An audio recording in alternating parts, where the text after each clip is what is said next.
আসসালামু আলাইকুম। Welcome to everyone, this is Belal Hossain. প্রিয় শিক্ষার্থী বন্ধুরা, আবারও তোমাদের সামনে হাজির হয়েছি নতুন একটা ভিডিও নিয়ে। আজকের ভিডিওতে আমরা যে টপিকটা আলোচনা করব সেটা হচ্ছে কিভাবে তোমরা অ্যাসার্টিভ সেন্টেন্স থেকে ইম্পারেটিভ সেন্টেন্সে রূপান্তরিত করতে পারবে সে বিষয়টি নিয়ে আজকে কথা বলবো। তো চলো আমরা সরাসরি ক্লাসে চলে যাই। আমাদের আজকের টপিক হচ্ছে অ্যাসার্টিভ টু ইম্পারেটিভ। তোমরা জানো যে যারা এই বছর এসএসসি পরীক্ষার্থী তাদের জন্য খুব ইম্পর্টেন্ট একটা টপিক।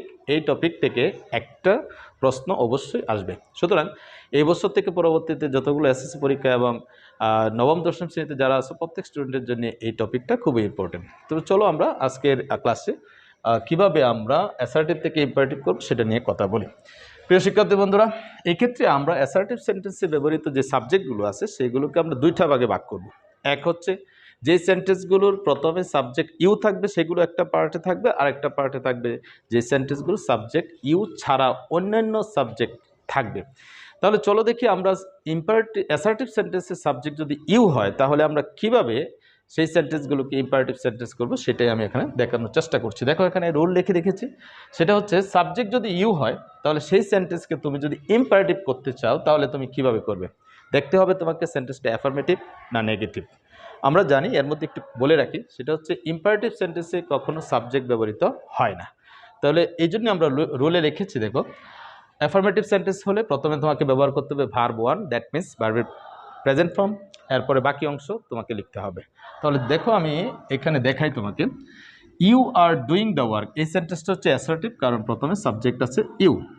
আর যেহেতু সাবজেক্ট ইউ আছে, এই সেন্টেন্সটাকে যদি আমরা ইম্পারেটিভ করতে চাই তাহলে আমাকে ব্যবহার করতে হবে প্রথমে ভার্ব ওয়ান। দ্যাট মিনস এইখানে সাবজেক্ট আমার দরকার নেই, অক্সিলিয়ারি ভার্ব দরকার নেই, এখানে আমার দরকার শুধুমাত্র ভার্বের প্রেজেন্ট ফর্ম। তাহলে ভার্ব হচ্ছে এখানে ডু, তার সাথে আছে আইএনজি, এটাও আমার দরকার নেই। তাহলে প্রথমে আমরা লিখব ডু অর্থাৎ মেইন ভার্ব, এরপরে বাকি অংশ লিখব দ্য ওয়ার্ক। প্রিয় শিক্ষার্থী বন্ধুরা লক্ষ্য করো, আমি খুব ইজি ওয়েতে আমরা অ্যাসার্টিভ থেকে ইম্পারেটিভ সেন্টেন্স করে ফেলেছি। যদি সেন্টেন্সটা অ্যাফার্মেটিভ হয়, সাবজেক্ট যদি ইউ হয়, তাহলে আমরা কিভাবে করব, সাবজেক্ট উঠিয়ে দিব, অক্সিলিয়ারি ভার্ব উঠিয়ে দিব, ভার্বের প্রেজেন্ট ফর্ম ব্যবহার করব, এর সাথে যদি কখনো দেখো ইডি বা টি বা ভার্বের 2 নাম্বার 3 নাম্বার ফর্ম যদি থাকে, সেখান থেকে আমরা শুধুমাত্র ভার্বের প্রেজেন্ট ফর্মটা ব্যবহার করব, এরপরে বাকি অংশ আমরা ব্যবহার করব, তাহলে ইম্পারেটিভ সেন্টেন্স হয়ে যাবে।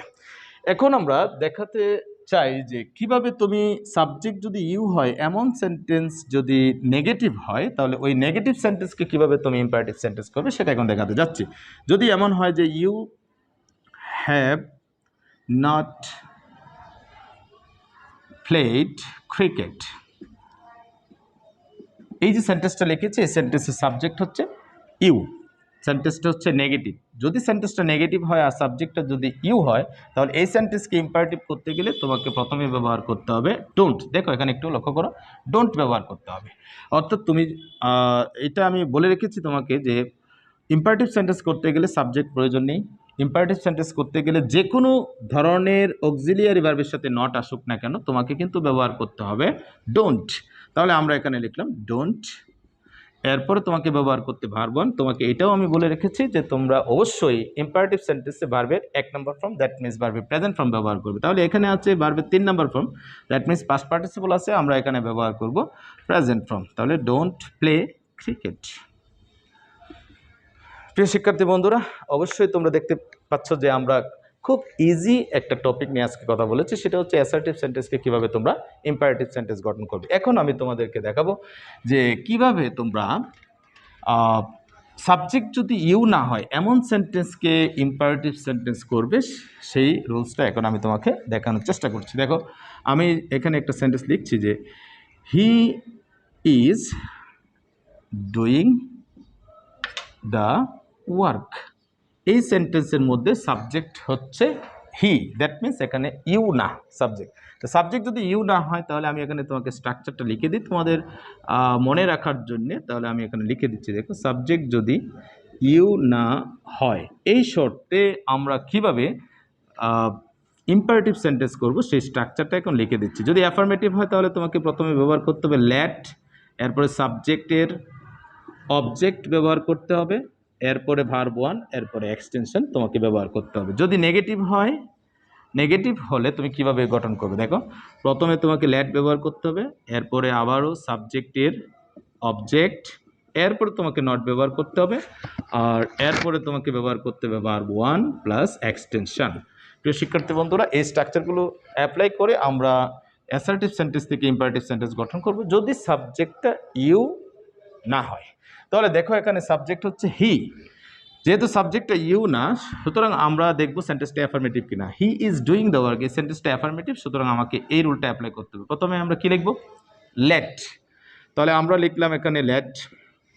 এরপরে হচ্ছে সাবজেক্টের অবজেক্ট, সাবজেক্ট হচ্ছে এখানে হি, হির অবজেক্ট হচ্ছে হিম, লেট হিম।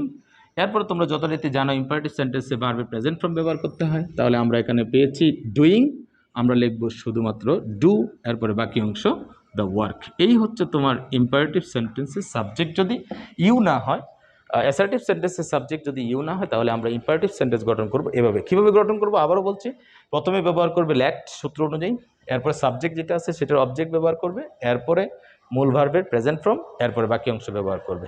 প্রিয় শিক্ষার্থী বন্ধুরা, চলো আমরা দেখি এই সাবজেক্ট যদি ইউ না হয়, তাহলে এই সেন্টেন্সটা যদি নেগেটিভ হয়, তাহলে আমরা কিভাবে ব্যবহার করব। যদি এমন হয় যে শি উইল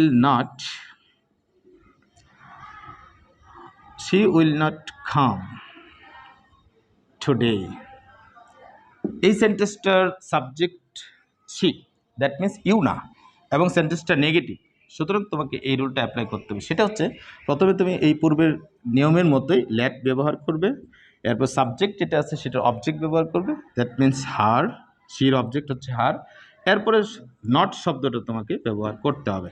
তাহলে কি লিখলাম আমরা? প্রথমে লেট, এরপরে হচ্ছে তোমার সাবজেক্টের অবজেক্ট হার, এরপরে নট ব্যবহার করেছি, এরপরে ভার্ব ওয়ান প্লাস বাকি অংশ, এখানে ভার্ব আছে কাম, এরপরে হচ্ছে টুডে। ঠিক কাজে প্রিয় শিক্ষার্থী বন্ধুরা, চলো আমরা আবারও তোমাকে একটু স্মরণ করিয়ে দিই কীভাবে আমরা অ্যাসার্টিভ থেকে ইম্পারেটিভ সেন্টেন্স গঠন করব। এখানে দুইটা ভাগে ভাগ করেছি, সেটা হচ্ছে সাবজেক্ট যদি ইউ হয় তাহলে verb one plus extension, affirmative হলে নেগেটিভ হলে আমরা ডোন্ট ব্যবহার করবো, পরে ভার্ব ওয়ান প্লাস এক্সটেনশন। এরপরে যদি সাবজেক্ট ইউ না হয় তাহলে আমরা লেট দিয়ে শুরু করব, এরপর সাবজেক্টের অবজেক্ট লিখবো, এরপরে ভার্ব ওয়ান প্লাস এক্সটেনশন। এটা আমরা জেনেছি যে ইম্পারেটিভ সেন্টেন্সে ভার্ব ওয়ান প্লাস এক্সটেনশন এটা কিন্তু কমন একটা বিষয়। তো সুতরাং তোমরা এটা মনে রাখবে, ইম্পারেটিভ সেন্টেন্সে কখনো ভার্বের 2 নাম্বার বা 3 নাম্বার ফর্ম হবে না, দ্যাট মিন্স প্রেজেন্ট ফর্ম ব্যবহার করতে হবে। এই ক্ষেত্রে আমি তোমাকে যদি আরেকটু বলে রাখি, সেটা হচ্ছে ইম্পারেটিভ সেন্টেন্সে যদি কখনো তুমি সাবজেক্ট যদি ইউ হয় আর নেভার শব্দটি পাও, তখন কিন্তু আর ডোন্ট ব্যবহার না করে তোমাকে নেভার শব্দটি ব্যবহার করতে হবে।